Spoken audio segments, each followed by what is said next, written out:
Hi, hello, and welcome to the This Is Not Therapy Hour. I am Brandon Tessers. I am a licensed therapist, but this is not therapy for very, very many reasons.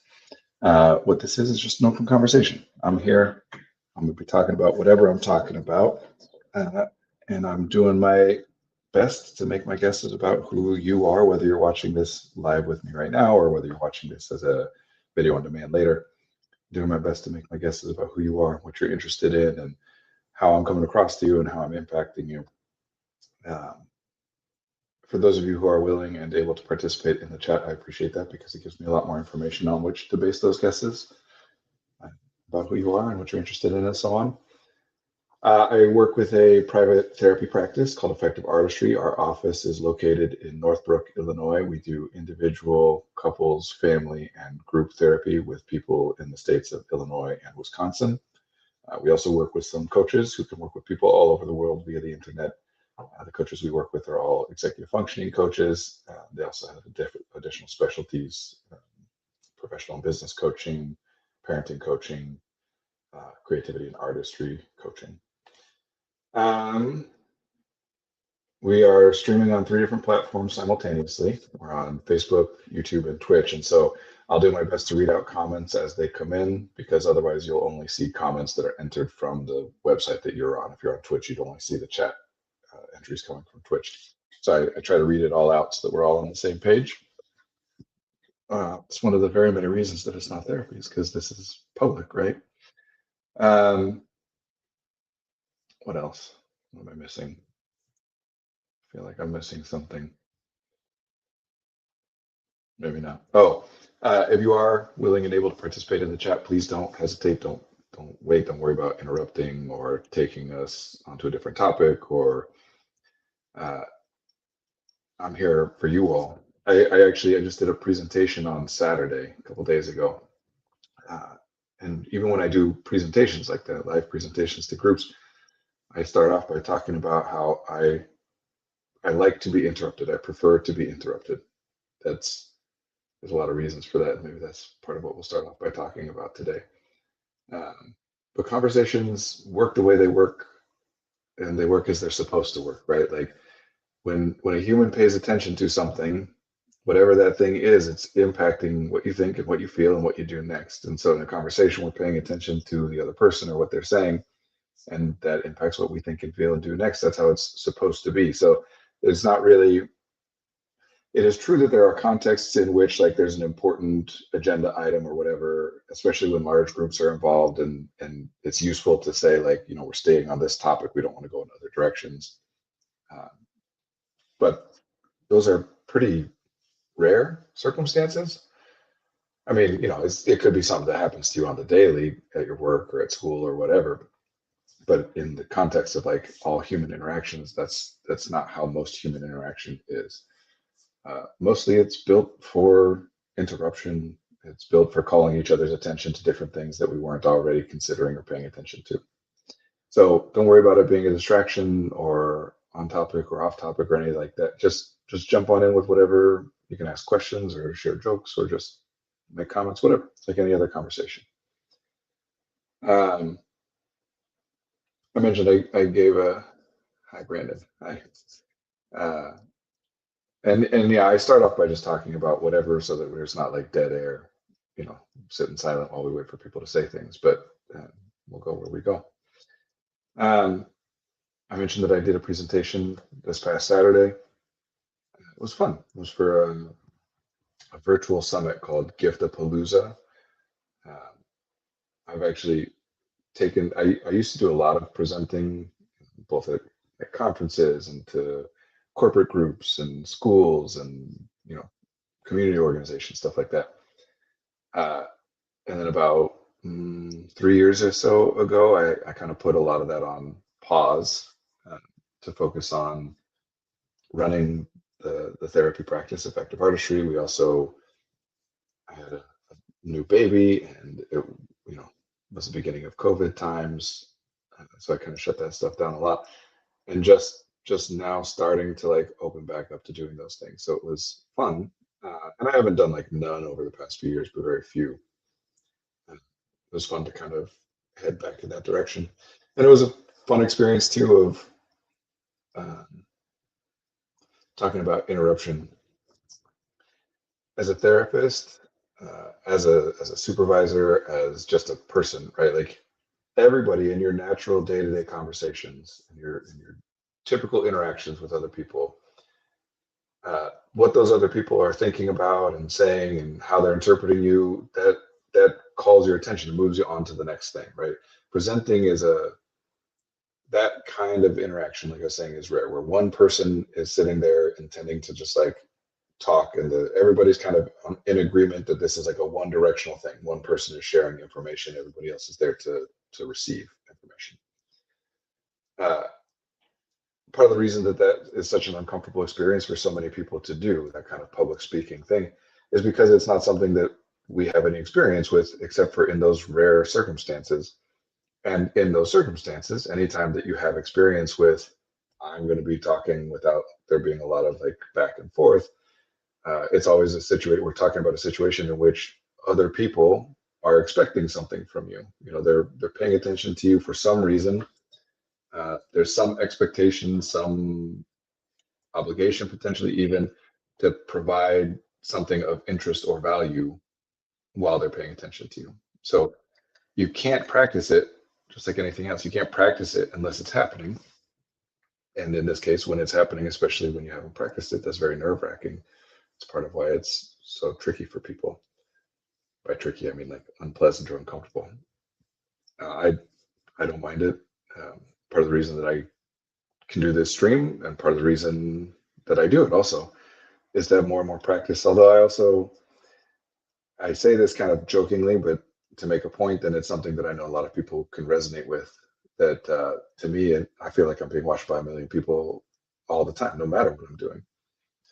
I know that's an unusual way to phrase it, but that isn't an uncommon experience. The idea that like even when I'm in private, I'm still thinking through the lens of like, how would other people respond to what I'm doing? What would other people think about what I'm doing? We could talk about that in the sense of morality or shame or whatever. Uh, and I'm just at this point very comfortable being in the public eye. Um, I'm not embarrassed about making mistakes. We all make mistakes. I don't need to present as though I'm a perfect person who knows everything. Anyway, so for the past several years, the vast majority, obviously, of my interactions have been that. And I'm trained just like everybody else is trained by every experience that we have. And I've become very used to, I shouldn't say become used to, because this is what everybody is used to. Uh, Typical conversation, right? Where the other person is participating, and that helps guide my attention to what's worth going to next. That's the most efficient way to talk. I know we get trained not to interrupt. Again, there are contexts in which that is valuable. And some of those contexts are like at school. We're talking about when there's one person who is trying to communicate information to a group of people. In those situations, then it can be detrimental for any of those individuals on the like receiving end of the information to interrupt, even to interrupt for clarity or whatever, because other people are trying to follow along, right? And we all experience that a lot because I know there are exceptions, but generally speaking, we all go to school with other kids in the class and the teacher leading it. So, you know, the hours and hours of our day, more days of the week than not, involve that. And we get so used to that that instead this idea that like it's bad to interrupt becomes just a general thought that it's always rude to interrupt a person. And it could be construed as rude, although it's worth talking about what we mean by saying something that is rude. But it is efficient. Even if it is rude, it is the most efficient way to communicate, right? If you're saying something and I don't understand what you're saying, you use a word that I don't know, or you make a reference I don't know. If I don't interrupt you at that point to say like, I'm sorry, what, I don't know what that means, or you're losing me or whatever, then you're going to keep going theoretically, and I'm not following it. So now you're spending time and energy and resources on saying stuff that presumably you want me to be able to hear, or you wouldn't be saying it to me. I'm not hearing it, so you're wasting your time and energy. I'm wasting my time and energy by like holding back from what I'm saying, and just there's no communication happening, even though you might think there is. socially, when we do that, what we're hoping for, the best outcome we're hoping for, is that that other person never knows that we weren't following along. So we kind of try and pretend. And there's all kinds of things that people do that are just strategies to try and prevent other people from knowing that you weren't following or hearing all the things that they were saying. Right? We all, no matter who you are, you have those experiences where somebody says something and you didn't quite catch you. Like, what? They say it again, what? And after a certain point, you're just like, I'm not going to say what again. I'm just going to be like, oh, yeah, yeah. And you give like a generic response that you think there's a high chance that no matter what they said, that response might indicate to them that I heard it. But when I'm trying to share something with somebody, say something to somebody, impact them, I want them to be able to like follow along. If they're not, and that's not just about not understanding. That's also if you saying something to me and I'm like thinking about something else. I'm thinking about, I don't know, the game that happened last night or whatever.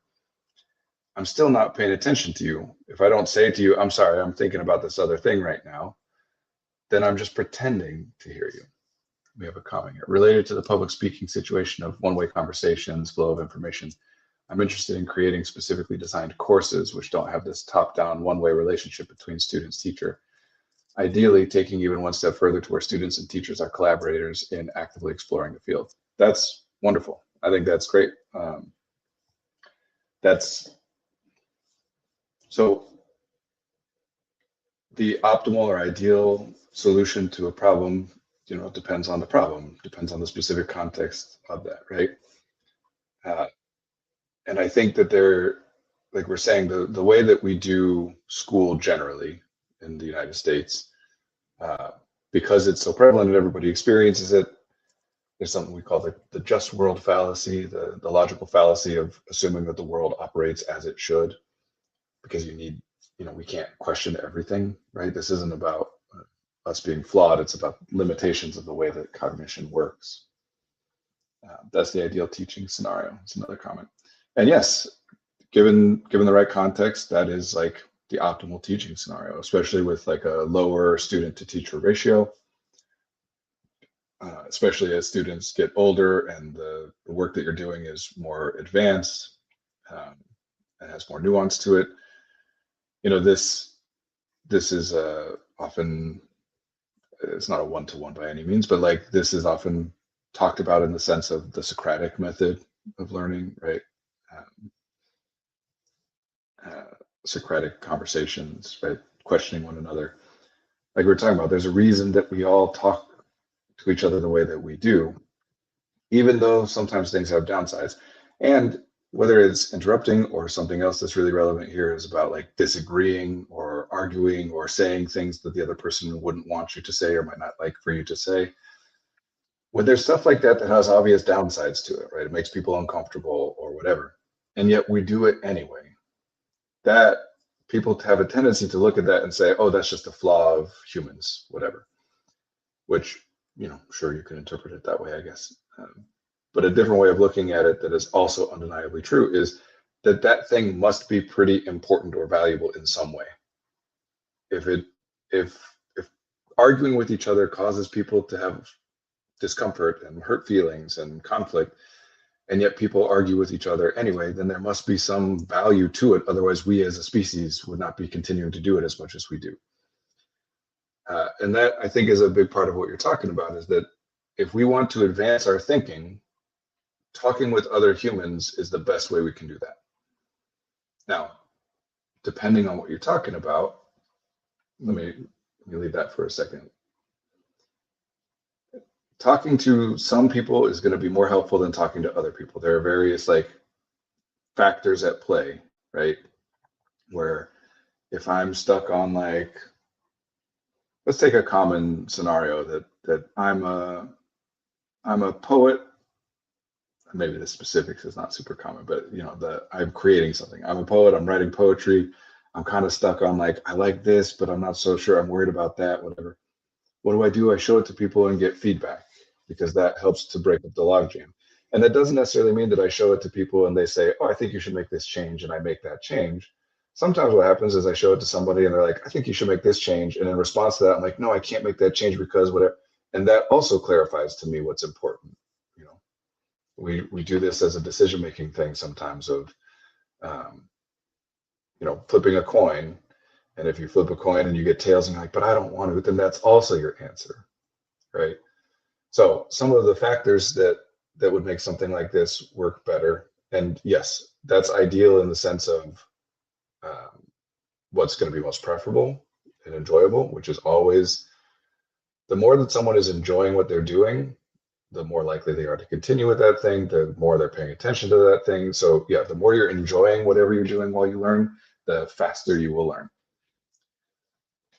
I think that sort of friction/disagreement is necessary for innovation, evolution, etc. I'd love us as a society to have mastered civil discussions, disagreements. Yeah, absolutely. There's a pithy phrase that gets bandied about in therapy circles. Change requires discomfort. And it is a literally true phrase. There are no exceptions to that. Change requires discomfort for various reasons. And we can even talk about some of the specific mechanisms and whatever. But not only humans, but everything is operating in such a way where the way that something is done, if something is done repeatedly in a particular way, it becomes easier and easier and easier to continue to do it in that way. And to do it in any other way requires some additional input, some energy or whatever into the system, right? That if every time I take a drink of water, I go afterwards, then every time I do that, it becomes easier to do that. And eventually that becomes the easiest thing to do after taking a drink of water, including even easier than just not making any noise at all. And so that will now happen automatically. This is a lot of what we're talking about with habits, is that automaticity. And it then takes effort, conscious thought to override that and do something different. And it's not just us, there's natural processes at play, right? When it's raining right now, so I'm thinking about that. When it rains on a mountainside, the water kind of naturally finds the incline and gravity pulls it down a particular way. When it does that, it takes a little bit of stuff with it. And so now that incline is even more pronounced and more. And over the years, over the eons, right, that gets worn away and we end up with rivers and canyons and gorges. And to try and get the river, I think it's like, I'm pretty sure it's the Colorado River that's at the base of the Grand Canyon, but I could be wrong about that. If at this point we wanted to like divert it to make that water go somewhere else, not through the canyon, it would require a massive investment to do that. So change, yeah, requires discomfort. How can I learn something new if people are only just agreeing with what I am already saying? Now, sometimes that's not the highest priority, right? Sometimes it is. That's what I'm talking about. That this is ideal for if you're wanting people to learn as efficiently and effectively as possible. If you're wanting to like come to new conclusions and innovate collectively, add to the information that we collectively have as a human race, then this is going to be the most efficient way to get you there, assuming that it's set up in a way that works well for that arrangement. But sometimes, innovating and evolving and changing things even to improve them isn't as important as it is to just do something in a way that's pleasant for people. And obviously, ideally, we want things to be like enjoyable and helpful. And there's all kinds of things. This is not like these aren't inherently opposed. These things aren't inversely correlated. There's all kinds of things that are both helpful and pleasant. And in fact, that's the most common scenario because we've evolved that way. That if something is helpful, we've evolved over time to find that thing enjoyable as an incentive to do that thing, right? So we're really just talking about the exceptions, although as things change, as time goes on and the context, the environment, the tools that we use change, those things are going to pop up more and more because the environment is changing much faster than human bodies, including nervous systems and brains, could ever possibly change. It's so interesting how humans often, this is that comment, it's so interesting how humans often form habits that are significantly psychologically and energetically expensive, like a rubber band that relaxes into its tensed state. Would you speak on this a little? So that has a lot to do with what exactly we mean by if we're talking about habits the way I was talking about it, which is one of the common ways, we're talking about automaticity. And so with automaticity, what we mean is that like the decision-making process, right? The vast majority of what we do involves no conscious decision-making process. Obviously with breathing and heart beating and other autonomic things like that, but also just with I'm not consciously thinking about the way that I move my hand or the words that I'm choosing. Even if I do consciously decide to take a sip, I'm not consciously controlling all of the actions, all the muscles, everything that has to happen for that to take place. So when we're talking about automaticity, what we're saying is that it's a direct stimuli response pattern without any conscious thought involved, right? That you ring the bell and I salivate automatically. So that's one way of talking about habits. Another way that we use the word habit is just to say something that people do repeatedly, right? That I make it a habit to wear a certain hat on the days that my favorite team plays, right? That's not something that when we mean that, we mean it is like it automatically happens. What we mean there is that it's like regular and consistent, ideally, optimally, not optimally. In the most intense version of this, we're saying every single time I do that. But even if I do it 80% of the time, we could still say that's a habit of mine. So psychologically and energetically expensive. Energetically expensive is clear what you mean. Psychologically expensive, I would be curious to have a little bit of clarity. If what you mean by that is something that, like, in doing it, it causes us some psychological distress, or if what you mean by that is that it takes it requires that we pay a psychological cost to get ourselves to do it. If it's the latter, then we're definitely not talking about habits that are like the automatic kind. But if it's the former, we might. So more the former. Okay, so the automaticity piece.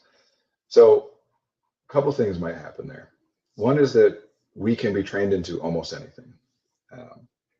That's a good thing. Humans are, I say it this way, depending on how you want to look at it, humans are the best or the worst generalizers. We generalize everything.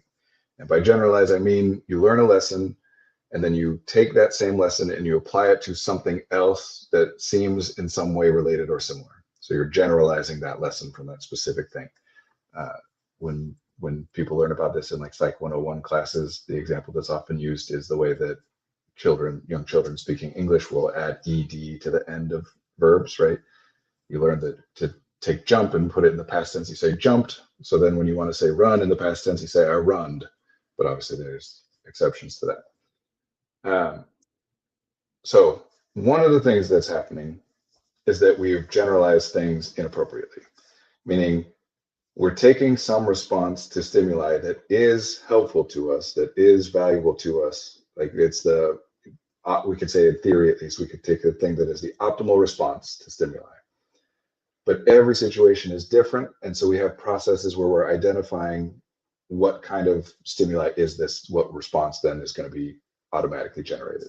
These obviously, we're talking about right now, is not conscious. There are versions of this where consciousness gets involved, but everything you perceive, there are non-conscious processes involved in that. And beyond that, we sense way more than we perceive, right? That right now you're consciously hearing the sound of the words that I'm saying coming through your speakers or headphones or whatever. Are there other sounds hitting your eardrums, sound waves hitting your eardrums? Yeah. And the eardrum has no way of selecting out for that.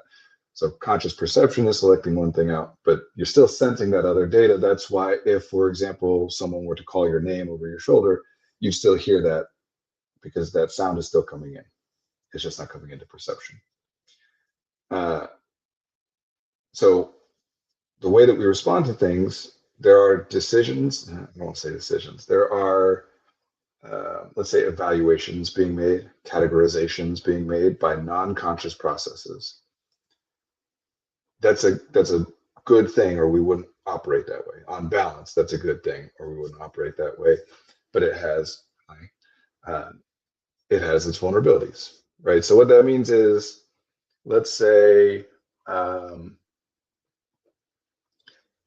my neighbor has a dog that bites me, runs up and bites me, right?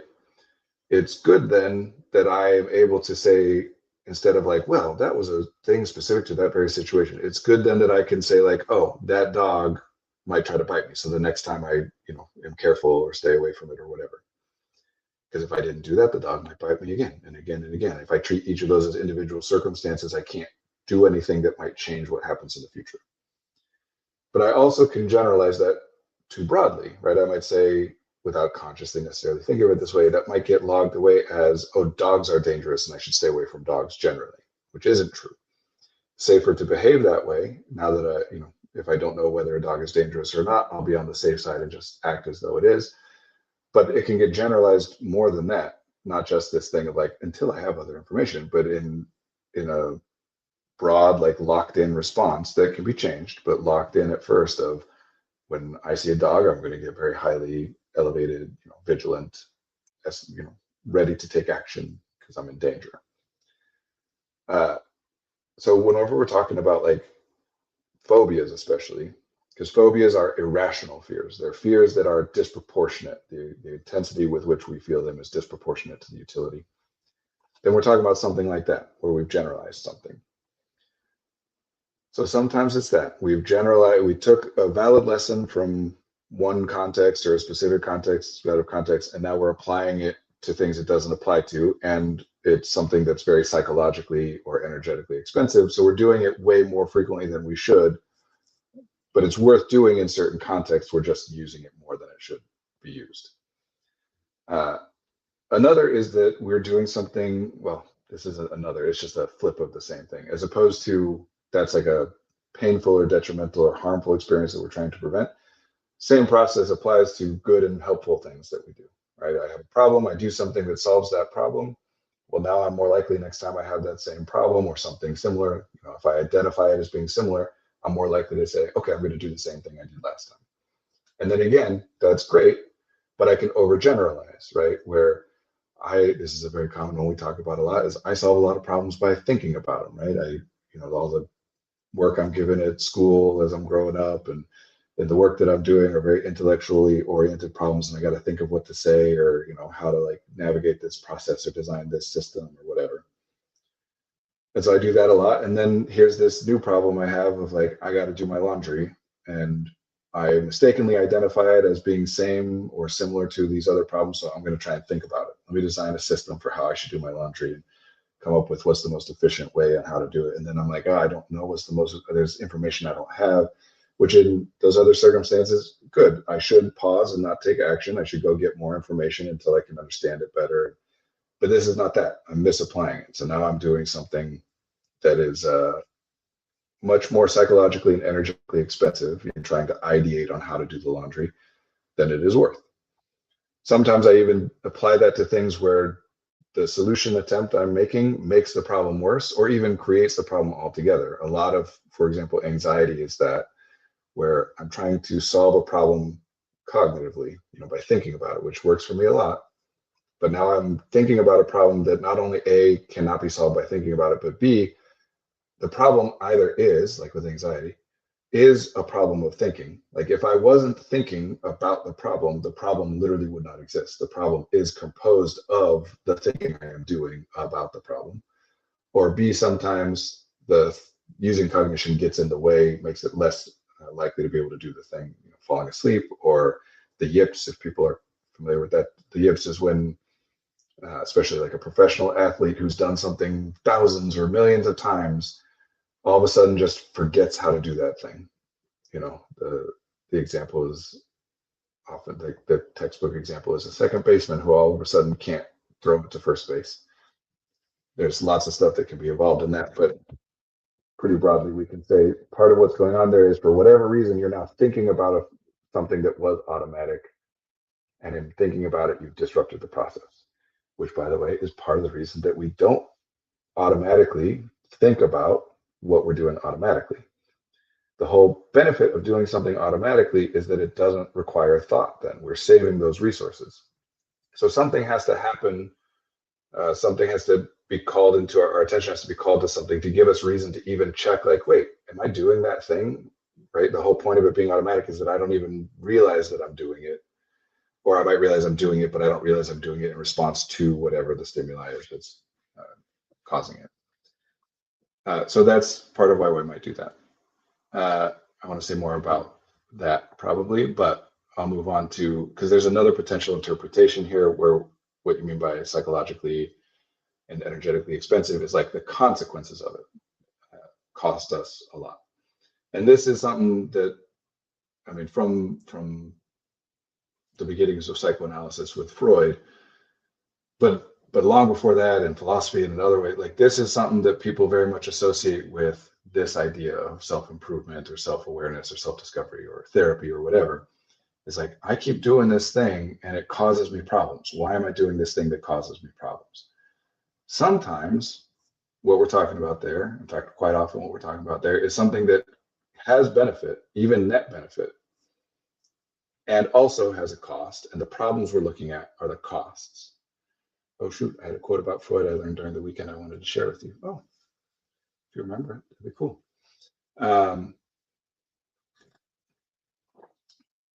Let's say I yell at somebody, right? Why do I keep yelling at people? They get mad at me and it just ruins things and makes everything hard. Well, sometimes that's something that in the moment was important or valuable to do, right? Yelling had a benefit that was that made it worth doing it. And it also has a cost. But now when we're evaluating it consciously, we're looking at the costs and not identifying the benefit. So if sometimes when people are saying that's one of the things that could be interpreted, I don't know if this is what you mean, but out of like psychologically and energetically expensive is kind of, why do I keep doing stuff that makes my life harder? Or why do I keep doing stuff that doesn't help me to accomplish what I'm trying to accomplish? That's the thing that was like at the root of Freud looking at his stuff, and again, lots of other people too, is we all know that humans do things that, at least sometimes, we do things that don't help us with what we're trying to accomplish. Sometimes we do things that actively make things worse for us, get us further away from what we're trying to accomplish. In fact, humans can even like cause harm and even permanent harm. You know, humans can kill themselves. So whenever somebody does something and that thing helps them successfully accomplish what they're trying to accomplish by doing it, any question about like, why are they doing that? It's pretty easy to answer. Well, they're doing it because they wanted to accomplish this, and that's what happened. Anytime, though, that somebody is doing something and it doesn't help them to accomplish what they're trying to accomplish, or even worse, makes it worse, gets them further away from it, then when we say, why would someone do that? There's all kinds of stuff to explore. Like this question even here, right, is why would people do something that is psychologically or energetically expensive? Theoretically, the idea being that, you know, there were other less expensive options available to navigate the scenario. And that's where everyone can theorize. Everyone has their own theories. You know, philosophers, for as far back as we have writing from people, we have at least some evidence of people being like, why do we do stuff like this? You know, why do things happen that don't just make intrinsic sense? Why does the sun go across the sky, right? So sometimes it's that we're just evaluating something inaccurately. And especially these days, that is a lot of it. You know, somebody will, why am I playing video games? You know, why am I procrastinating? If we frame, why am I distracting myself or allowing myself to be distracted? If you frame it that way, then yeah, you're just looking at the cost. If you're calling it a distraction, you're talking about what is the other thing that would have been beneficial to do or pay attention to that you didn't. So when we're talking about the cost, like, yeah, okay, it would have been better to not pay that cost, but we're not looking at the value of what we did. That happens a lot these days, is that what somebody's doing is valuable. This is a pithy way to say it, but everything that every person ever does is the best option that was available to that person. Now, I know that one important follow-up, because people are going to say, well, what about this time when I did this or that? What if someone does that? In order for an option to be available to you, there has to be some awareness of the option, right? So it is often true, or at least sometimes true, that we could look back and say, oh, it would have been better had I done this other thing, and I could have, I had access to all the tools or resources necessary at the time to do this thing. But I didn't obviously have access to the understanding necessary to either identify that as an option or to evaluate that as an option that would be preferable to whatever I was doing. In other words, hindsight is 20/20.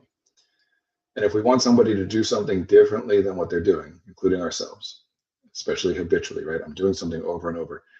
If I want to do something different, we have to give people better, best options. our culture is very quick to run towards taking away their existing best option.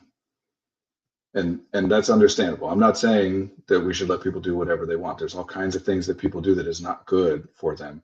Especially, by the way, another part of the answer to this question is sometimes we're doing things that are, the value is clear or immediate, like why we're doing it, what we're getting out of it, we're very aware of.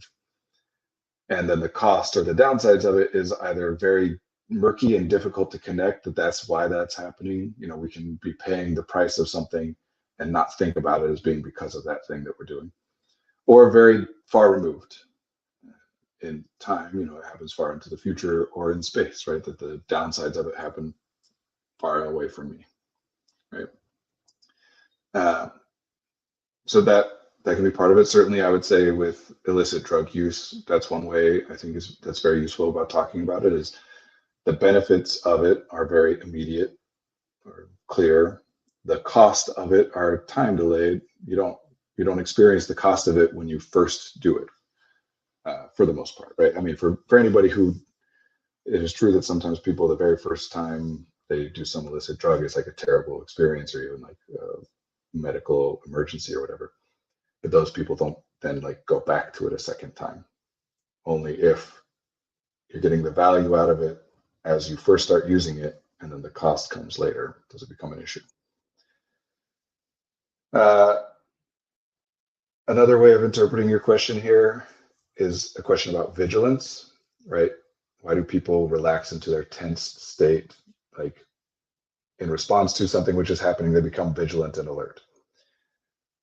We can talk about that through the lens of trauma sometimes, right? They're again, that would fall under generalizing. There was some scenario in which, had they been more vigilant, they, at least in theory, could have navigated something, prevented a bad thing from happening or whatever. And now they're trying to do that, and they've misidentified what was the relevant variable there. Like a bad thing happened to me in a room with red walls, and now when I walk into a room with red walls, I get very vigilant. Obviously, the color of the walls is probably not the relevant variable of like, this is a sign that a bad thing might happen, but we generalize inaccurately sometimes. And then this is the part I said before, like maybe I want to talk about this more. This is the part I was referring to. This thing, I think people generally don't pay enough attention to, or would benefit from paying more attention to. The way that we conceptualize things impacts the way we think and feel and act, the way we perceive the world into the future, right? We just talked about trauma as a particular example of that. But if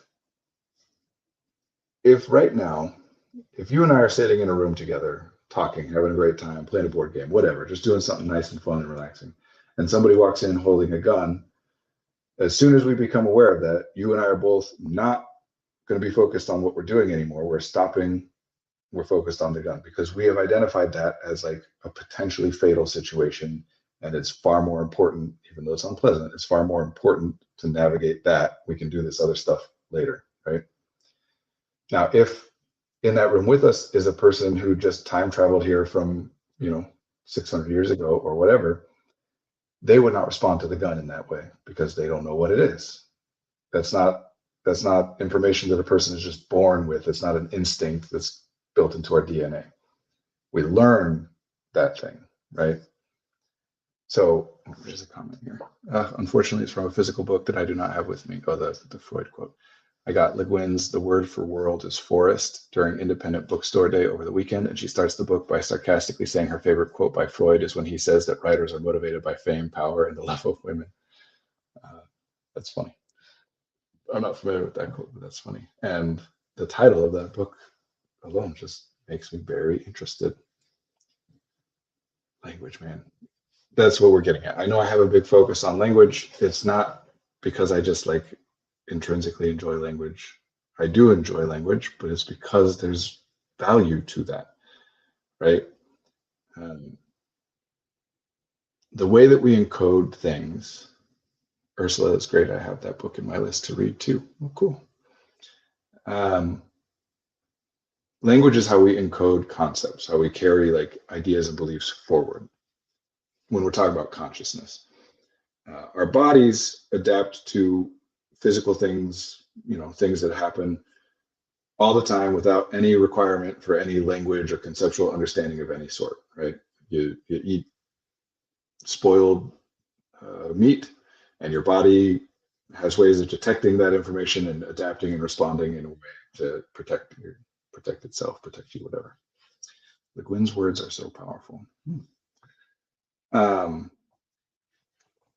anything that involves conscious thought, which includes anything that involves any kind of construct. Constructs are things that the body cannot respond to because they're constructs, they're abstract concepts. And she uses it to talk about what art is, what it means to be an artist, and the ways that it can be different from how Percy Shelley describes poets are the unacknowledged legislators of the world. It was a really good intro. I have to take a note. I'm trying to look it up. The word for world is forest.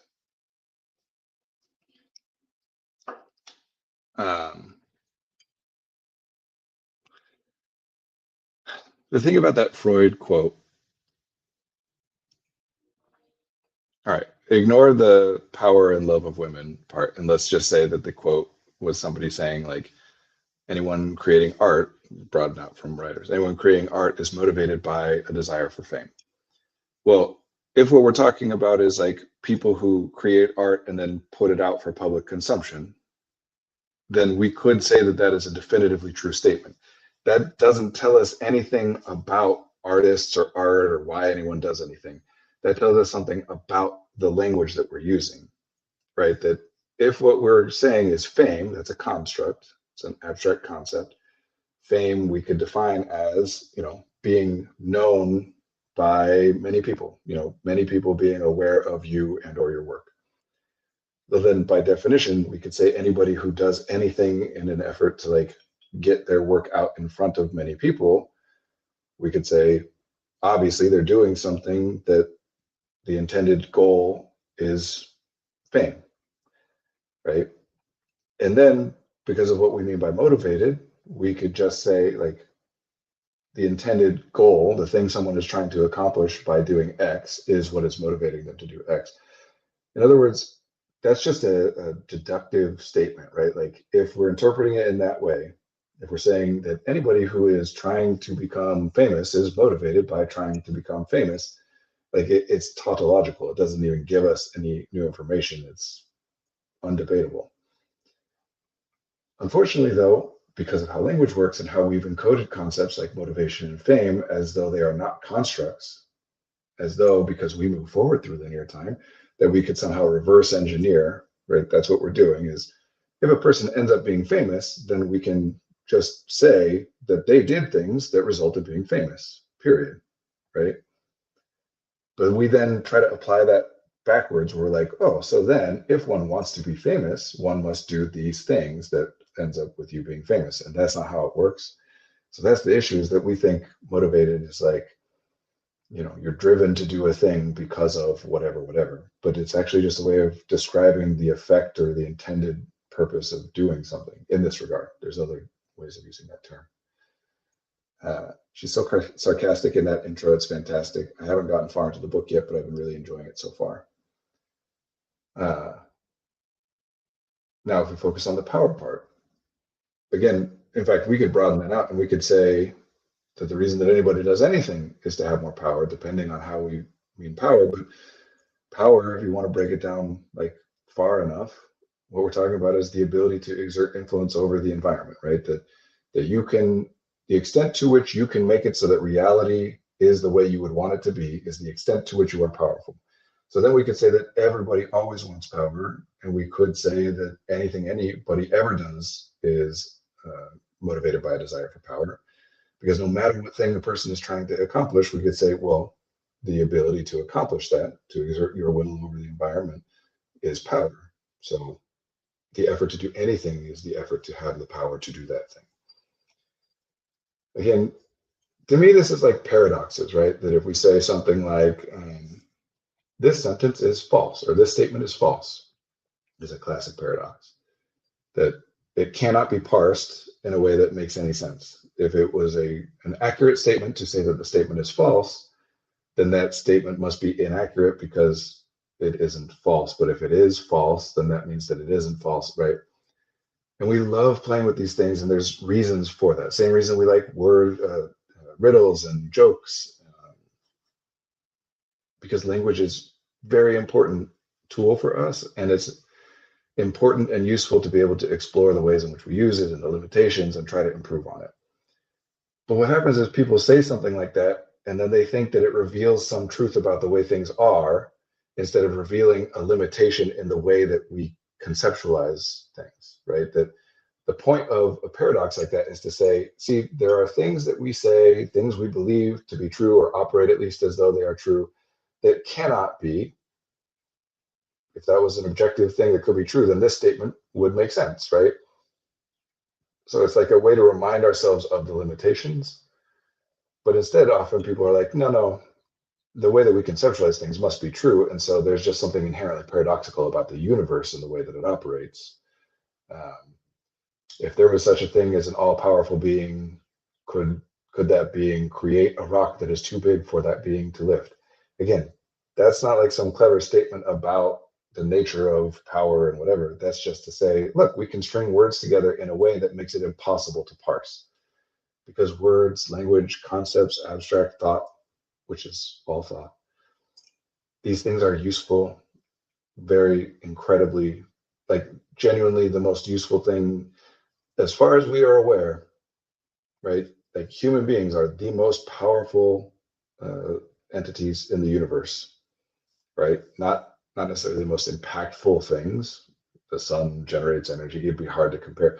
But in terms of like making a determination that you want a particular thing to happen and then making that happen, nothing else accomplishes that anything like what humans do.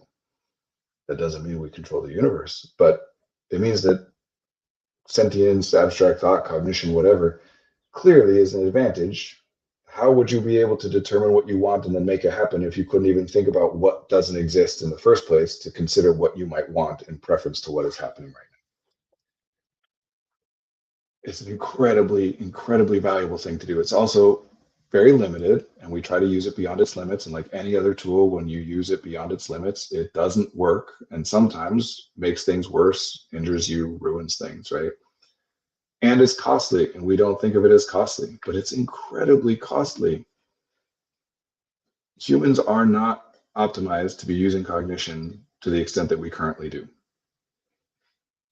If you want to talk about like why we see rising rates of depression and anxiety, or anything that's like cognitive and emotional, it's not that the conversations that people are having about this are completely unhelpful. It's worth looking at correlations of things, but there is a really massively important piece that everyone is overlooking, which is because people are thinking more. The more and more and more that we use cognition, the more and more and more that people are going to be depressed or anxious. And to some extent, that's because using cognition is expensive, and when you use it too much, it becomes very difficult. Just like using your muscles is expensive, and if you use it too much, you can injure yourself, right? That's a possibility. But also to the extent that depression and anxiety and all like social, emotional, or cognitive, call it disorders or symptoms, whatever, those are things which rely on information that can only be observed in cognition, right? Like if I'm trying to figure out, am I depressed? What do I have to check? What do I have to reference in order to determine whether that's true? Is how I feel. I can check other things too, like how much I'm sleeping or how much I'm engaging in activities that bring me joy and whatever. There's those kinds of things we can check too. But nobody could ever say that you're depressed if you were to say like, I am not sad at all, right? That is a requirement, as well as other things that is required.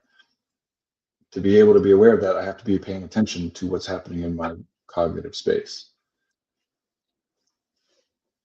Comment here. Yeah, I can say I'm a pretty ambitious person compared to what I see from other people I know, and I think pursuit of power is not necessarily bad. Influence on its own is a tool, but people are often suspicious of ambition. I try to talk about it in terms of dreams and goals because people don't have a negative connotation for that. So this is a great example of something I was trying to get at there, is the way that we encode things and what I mean by that is language. And I want to be clear that, sorry, what I mean by language is that the symbolic representation that we link to, whether it's something that we observe empirically or a construct, a concept, we connect a sign, a symbol, to the thing that it represents. Those signs and symbols, that's what I'm talking about when I say language. And there's also language as a shared language where we speak English together, and that's important and necessary for all this, because if there's no way for us to like overlap or share symbols with one another, then there's no way, as we were talking about earlier, there's no way for us to learn. Part of the reason that that way of learning works better is because with more information about the way in which the student conceptualizes things, understands things, perceives things, the more I know about that, the more effectively I can speak their language, the more efficiently I can communicate things to them in ways that they will understand. So if we encode something, I was starting to use that gun thing as an example. If we encode something as being potentially fatal, it's important that our bodies have the ability, including the nervous system and the brain, have the ability to then respond to that as though it is true that it is fatal. This is an important thing for us to do. The vulnerability there is that if I encode that something is potentially fatal and it isn't, my body still is going to respond to it, including my brain, my nervous system, is still going to respond to it as though it is. So it's a very useful thing that we do. We also sometimes misapply it. It's important that we be able to take something which on the surface seems totally benign and fine and recognize it as, oh, that's something that's dangerous and we should be vigilant around it. Because it's important that we do that, we do it. We have the ability to do it. And because we have the ability to do it, we sometimes use that inability inappropriately and identify something which is apparently benign and in reality is benign, but encode it as something which is dangerous and that we should be vigilant about. When we're talking about positive and negative connotations, that's a lot of what we're talking about, right? That if I say, yeah, of course I want as much power as I can get, that because of how we've all in our culture talked about power, how people are likely to have associations that have been created, you know, power corrupts and all these different concepts. If someone is to come up to you and say like, yeah, I want to become as powerful as I could possibly be, it's very understandable that people's response to that is like, ooh, that's concerning. It's a red flag. It should be, right? Because of the way that we use language, because of how things have been socialized, it is generally true that if somebody is saying, I want to be as, you know, becoming powerful is more important to me than anything, it's safest to assume that they are using that in the way that people generally use that, and they mean what we all are jumping to the conclusion that they might mean. Now, that doesn't mean that it is true of that person and not true of other people if we want to be technical, right? We could be technical and say that all people want to be as powerful as they can possibly be. But what we communicate is not just about whether like the meaning of it is accurate, or not even just about what the meaning actually is. So saying I have dreams and goals absolutely is a way of, I want to be more influential. Hell, I want to be able to help as many people as I can possibly help is a statement that is the same meaningfully as I want to be as powerful as I can, with the addition of I want to use that power in order to help people.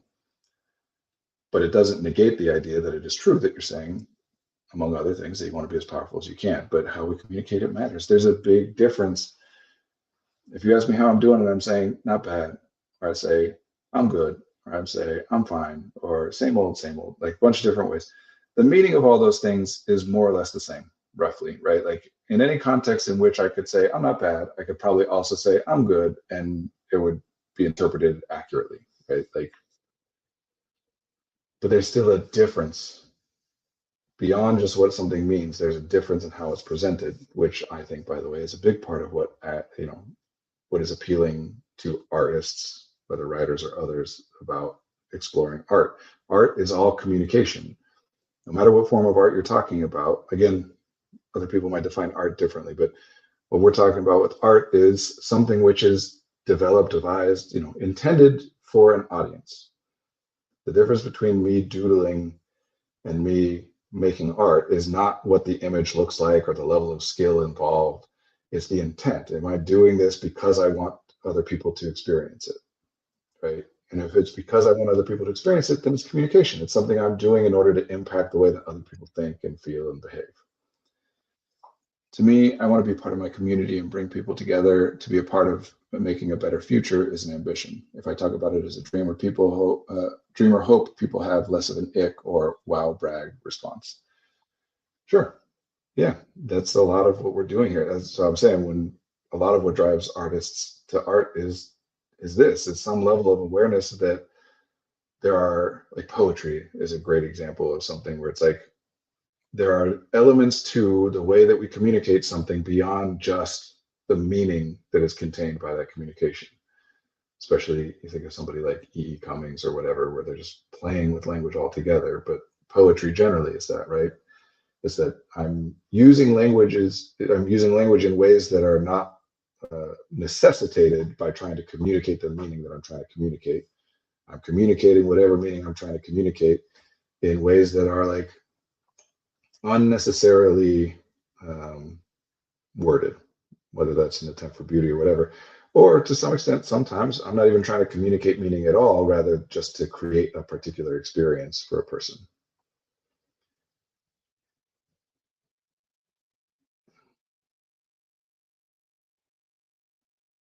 I want to say more about that, but I also want to talk about the like why people would do things that are psychologically and energetically expensive. So I use this example. It's gross, but it's a good example that there are professional arm wrestlers. That's like a thing, competitive arm wrestlers. And it is not uncommon for people in doing that, that as they're arm wrestling, that one of the competitors' forearm will just break, snap, right? Now, obviously, when they're doing that, when anybody is doing anything, as you approach like injury, your body has built in ways of giving you signs that like it hurts, it's uncomfortable, whatever. There are all kinds of information signals that's like, this is something you should stop. When a person is arm wrestling like that and their arm breaks, it's unlikely that their body is just not sending them signals of pain at all. What is likely happening though is that their mind, the processes that they have built over encoding things in certain ways, are interpreting that sensation not as a warning to stop doing what you're doing, but just as like a part of the cost that is entailed by doing what you're doing, right? That it's not even noticed at all, potentially. If it is noticed, that it's just thought of as like strain and this is what we're doing. It's possible that it's still registered as like pain and I should stop, and then a person keeps going anyway, because we can do that. We can consciously decide, like, even though this hurts and I think it's going to cause me problems, it's important enough to do it anyway. But all of that is built on what we encode. So we have ways of overriding how our body works, and we have that for a reason. Again, consciousness, cognition is an incredibly valuable tool that we want to be able to rely on your body's impulses, just like any other living thing at all, right? Like plants have biological processes and things that happen that change in response to environmental conditions without, at least in theory, without any consciousness at all. When we're talking about animals, then we have to debate, like, to what extent do we think they're conscious, and then that opens a whole thing up about what do we even think consciousness means and whatever. But generally we can agree that plants are not things which have a conscious mind, and yet they still have biological, physical responses to environmental conditions. And plants, not all of them, but plants can outlive us by a lot. There's an upside to, trees can be thousands of years old. There are upsides to being relatively slow to respond to change, is that it's not a very costly thing to do, right? Movement is a very costly thing to do. So animals, things which move, need a lot more nutrients and whatever being put in, and a lot more specific conditions, including even like heat and cold and whatever, to be able to continue to operate than a tree does, or different kinds of plants, that can go dormant or whatever. Uh, but also, if there's a fire, like, we can run away from it, and a tree cannot. So the less that you change and adapt, the more vulnerable you are to environmental conditions, but the more stable and um, persistent you are, right? The less you need. So I'm talking about why do people do things that are expensive. This is the core dilemma of the entire experience of being human, is we all living organisms want to do the thing which is like the most beneficial and the least costly, the most efficient, very cheap.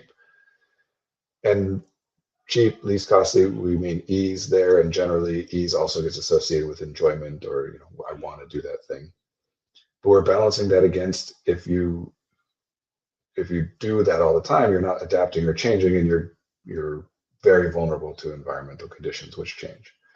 Now, humans, we live this balance. Some things around us don't change, and we therefore, at least in our experience, don't change, right? The oxygen in the air is oxygen in the air. And so we haven't spent resources developing systems that allow us to exist even without oxygen in the air, biologically anyway. But what temperature it is, that varies from day to day and season to season. And so we have all kinds of things built in that help us adapt and respond to, like, whether it's nighttime or daytime, and whether it's winter or whether it's spring. It's this balance. Like when also has a great dig at Hemingway in the intro, saying maybe he fits Freud's image of an artist, but then uses the Bronte sisters, etc., as a counterpoint. I have an ambition to turn into a tree. Staying in one spot and not moving sounds great. It sounds great to people who are A, tired, and B, safe. And if you're not safe and you are tired, then it sounds great in a wishful sense. I can't do it. Not sounds great as in I'm going to do that right now or whatever, but as in, man, wouldn't it be nice? Which is just another way of saying, wouldn't it be nice to be safe? Wouldn't it be nice to have the opportunity that if I just didn't do anything, it would be fine? Which is, of course, nobody wants to be in a position where it's like, if I don't do X, Y, or Z, there's going to be a good problem.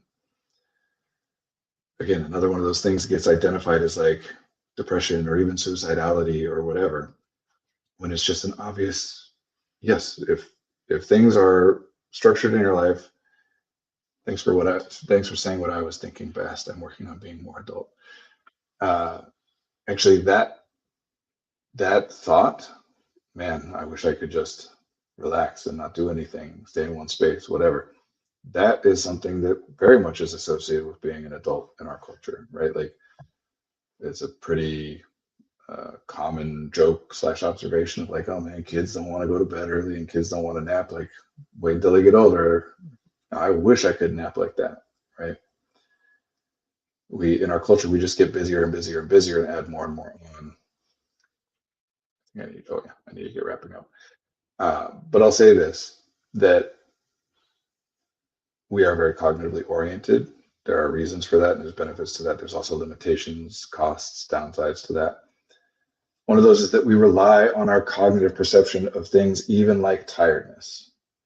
And because of how cognition works, and it's not the optimal way to observe like physical things. We're designed to rely on physical cues and stimuli response chains for those kinds of things. So what we see then in research is like, if you are tired, meaning like I subjectively am experiencing, like I'm aware of the idea that I am tired, that's incentive for you to rest. But if you don't do that, let's say you can't, right? The conditions of your life are such that you cannot rest.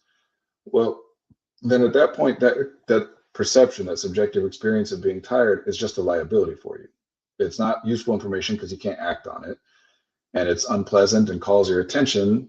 And in theory, there's other stuff that's important that you need to be paying attention to and focused on. Otherwise, you'd be able to rest, right?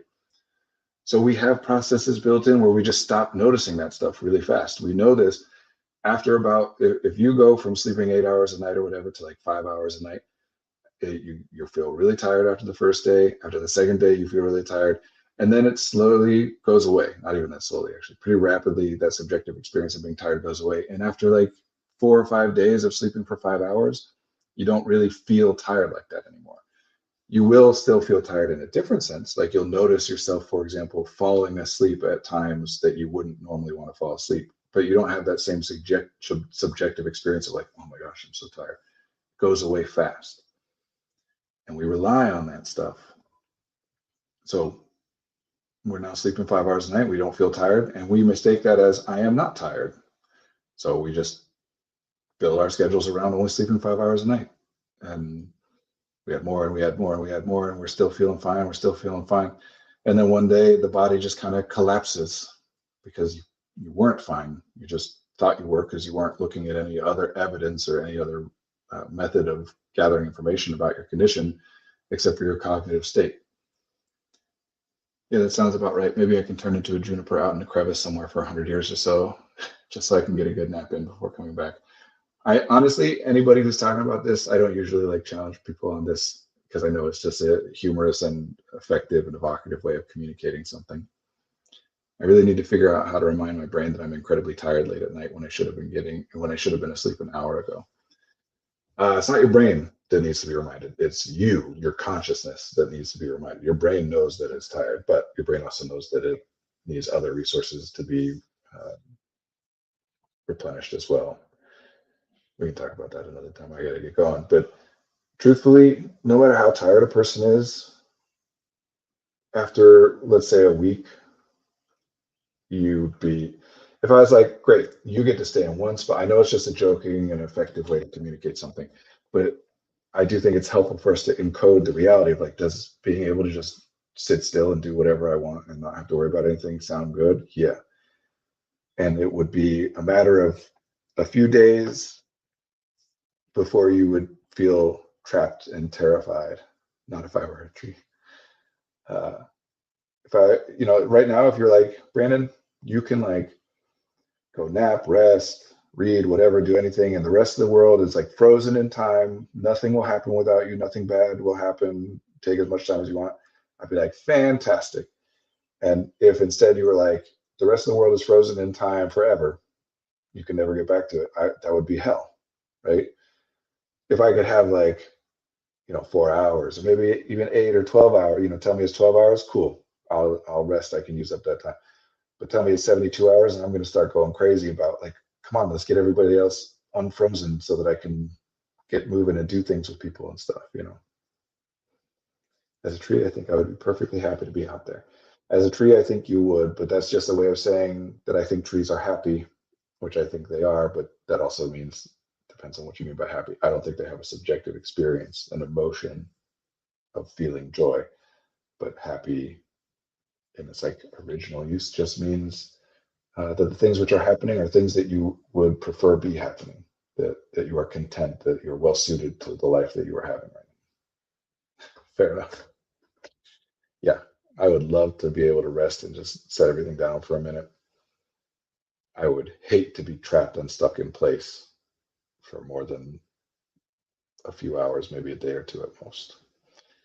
Now, of course, the more exhausted you get, the more, the longer out that would be. And that includes getting injured, right? If somebody's very badly injured, then it could be weeks or months before they're starting to be like, no, I want to get moving again. But it is good to be with you all. Thank you for joining us. Assalamu alaikum. There's a comment there. Unfortunately, we're wrapping up right now. If you're just joining us, thank you, Brandon. Thank you. Thank you all for being here. I appreciate having time with you and for the comments in the chat. I will be here same time next week, Monday, 1 to 2 p.m. Central Time. Thank you. Be well.